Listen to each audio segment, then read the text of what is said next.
Sentry வேலை பாக்கலையா? ஒரு button cell வச்சிருக்கேன். வீட்டுக்காரவங்க படம் எடுத்து அனுப்ப சொல்றாங்க. பட்டன் செல்ல படம் எடுத்து அனுப்ப இல்லையா? ஒரு டச் செல்லா நல்ல செல்லா பாத்துக்குடியா? ஒரு நல்ல மொபைலா கொடுத்தரலாம். உங்களுக்கு எவ்வளவு பட்ஜெட்ல மொபைல் வேணும்? தம்பி, நம்ம சென்ட்ரி வேலை பாக்குறேன். சும்மா ஒரு 4 ரூபா 5 ரூபாய்க்குள்ள கூடியா போயிங்க. அதே நமக்கு சரியா வரும். 4 ரூபா 5 ரூபாலாம் விடுங்க. உங்களுக்கு 4000 ரூபாய்க்கு சேல் பண்ற மொபைலவே சாம்சங் டெம்பர் பவுச் எல்லாம் போட்டு வெறும் 3500 பண்ணி கொடுக்குறேன். ஓகேவா? ரொம்ப சந்தோஷம்யா. அந்த மொபைலை காட்டியா பாப்போம். இந்தாங்கண்ணே, இந்த மொபைல் தான் பாருங்க. செல் நல்லா இருக்கு தம்பி, சூப்பரா இருக்கு. கொத்தனார் சித்தெல்லாம் சொல்லிக்கிட்டாங்க. அந்த செல்லு அங்க விஷ்ணு மொபைல்ல போனா எல்லாம் கம்மியான ரேட்டு தர்றாங்கண்ணே. பரவாயில்ல, 5000 ரூபாய் செல்ல 3500 ரூபாய்க்கு பேசி கொடுத்துருக்கீங்க. சூப்பர்யா. நான் எங்க இந்த கடை பார்க்கல.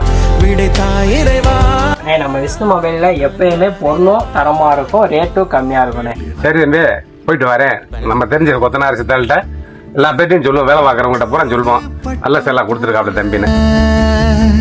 என்ன இருங்க, நம்ம கடையில மொபைல் வாங்குற எல்லாருக்குமே 5 பொருள் ஃப்ரீயாவும் பண்ணி தரோம். அதையும் வாங்கிட்டு போங்க. ஓகேவா? ரொம்ப ரொம்ப சந்தோஷமே தம்பி. காற்றோடு பட்டம் போல இந்த வாழ்க்கை